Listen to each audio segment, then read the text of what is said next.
சொல்லி கூப்பிடுகிறீர்கள், இந்துக்களின் மொழியை சொல்லி கூப்பிடுகிறீர்கள்.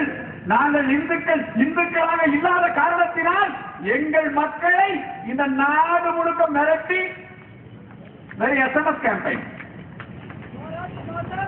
வெறும் எஸ்எம்எஸ் குறுஞ்செய்தி கைபேசியின் மூலமாக அனுப்பி இணையதளங்கள் இணைகளின் மூலமாக என்ன ஒரே நாள் இதெல்லாம் திட்டமிட்டுட்டானா?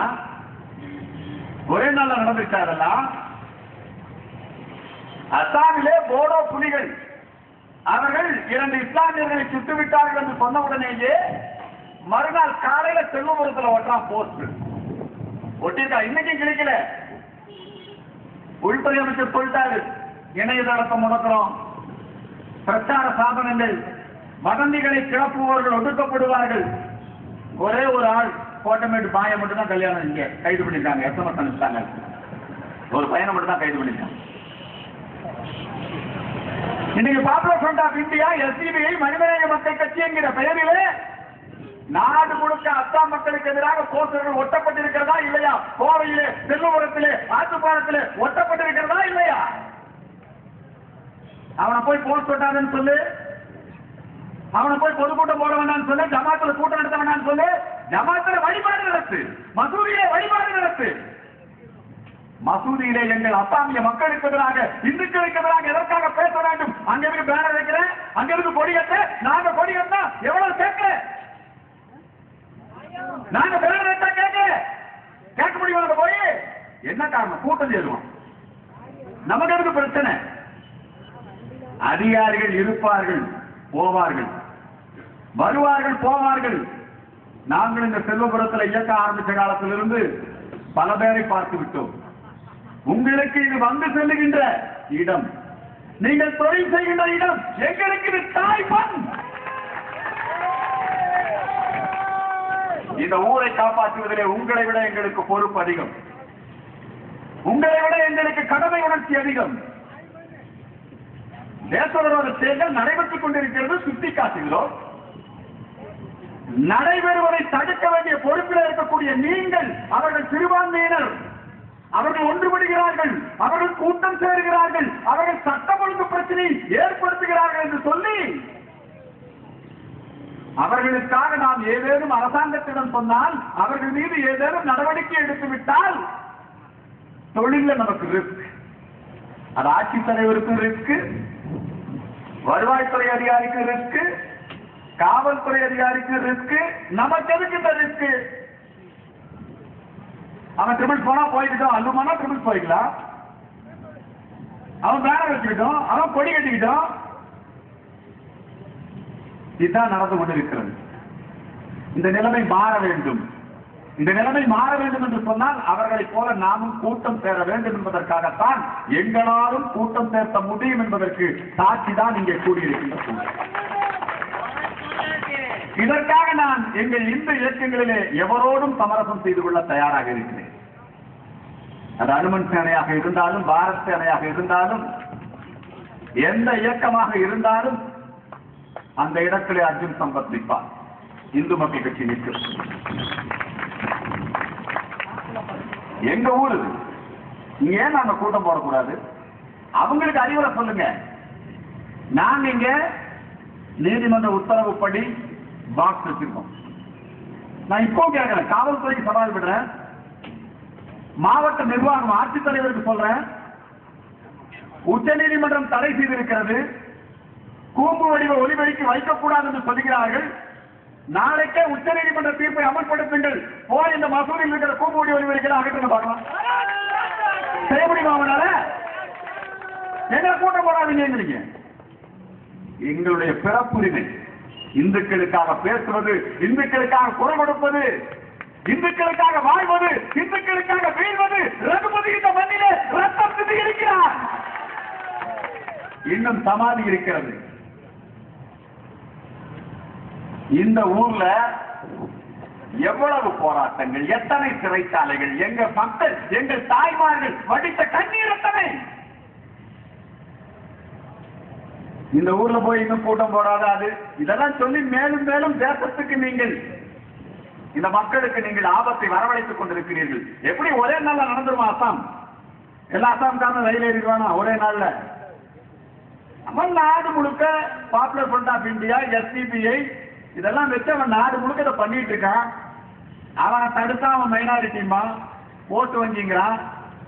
ஆகவே எந்த அரசியல் கட்சியும் ரொம்ப அறிவுரை சொல்றாங்க எங்களுக்கு எல்லாம், இதை நீங்க மத பிரச்சனையா பார்க்காதீங்க.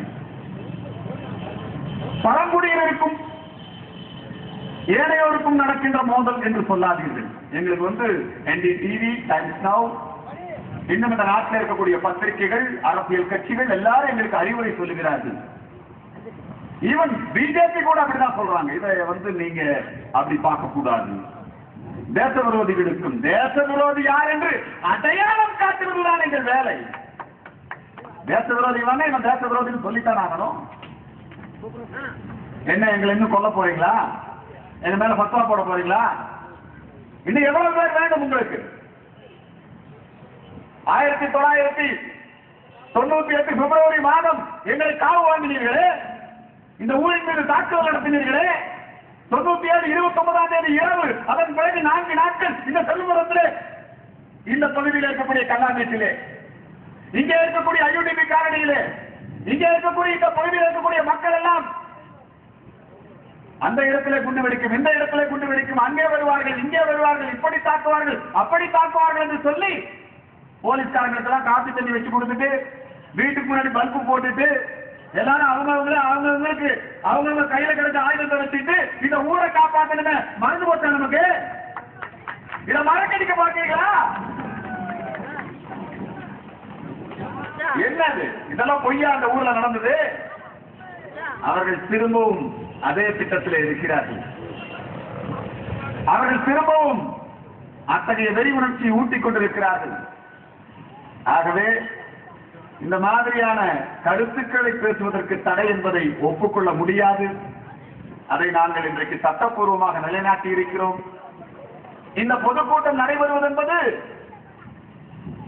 நதிநீர் இணைப்பு. அவர் ஜெகதீஷ் பயங்கரமா திட்டமிட்டு நதிநீர் இணைப்புன்னு நம்ம அனுமதி கேட்கலாம்னா, நதிநீர் இணைப்பு அடல் பிஹாரி வாஜ்பாய் சொல்லுவார், இந்த நாட்டிலே நான் போட்ட ரோடு தங்க நாக்கிற சாலை இருக்கிறது, அது என்னுடைய உள்ளங்கையிலே ஓடுகின்ற ரேகைகள் இந்த நாட்டை இணைப்பவை தங்க நாக்கிற சாலை.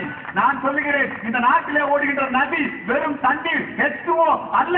இந்த நாட்டிலே ஓடுகிற கங்கை, காவிரி, திருவாணி, பவானி உள்ளிட்ட அனைத்து ஆறுகளும் இந்த நாட்டின் மக்களுடைய ரத்த நாளங்களிலே ஓடிக்கொண்டிருக்கிறது.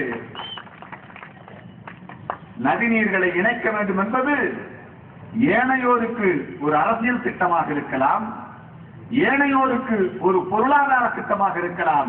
ஆனால் இந்த மண்ணிலே பிறந்த இந்துவுக்கு, இந்த மண்ணிலே பிறந்த ஒவ்வொரு மனிதனுக்கும் இந்த நாட்டினுடைய நதிகள் தெய்வங்கள், இந்த நாட்டினுடைய நதிகள் தாய், இந்த நாட்டினுடைய நதிகள் தேவி. நீரெல்லாம் கங்கை. நாங்கள் கங்கையை எங்கே வரவழைத்திருக்கிறோம் தெரியுமா?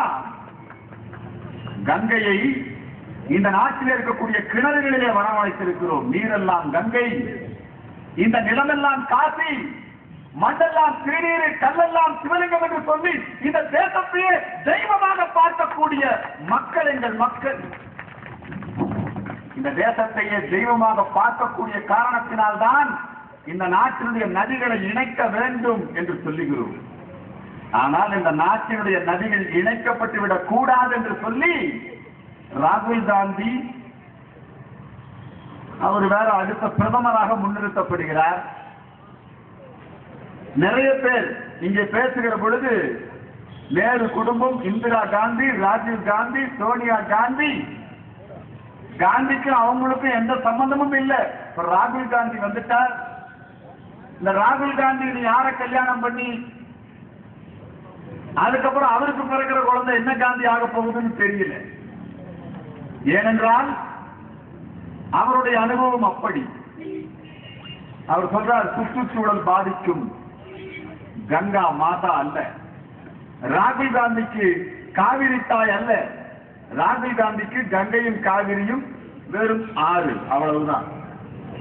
ஆனால் ஒரு இந்துவாக இருப்பவனுக்கு இவைகள் வெறும் ஆறுகள் அல்ல, இவைகள் அனைத்தும் தெய்வங்கள். காலையில எந்திரிச்சு அவன் குளிக்கிற போது ஆரம்பிச்சிருவான், கங்கேச யமுனே கோதாவரி சரஸ்வதி நர்மதே சிந்து காவேரி இதம் ஆவாகனம் என்று சொல்லி ஒரு பூஜைக்கு சங்கல்பம் செய்ய போது கூட 7 நதிகளையும் ஒன்றாக உள்ளங்கையிலே வரவழைத்து சங்கல்பம் செய்யக்கூடிய நாடு இந்த நாடு. நதிநீர் இணைப்பு என்பது இந்த நாட்டிலே உடனடியாக நிறைவேற்றப்பட வேண்டிய ஒன்று. ஏனென்றால் காங்கிரஸ்காரன் எந்தெந்த மாநிலத்திலெல்லாம் ஆட்சி புரிகின்றானோ அந்த மாநிலத்திலெல்லாம் அந்த மாநில உணர்வுகளை தூண்டிவிட்டு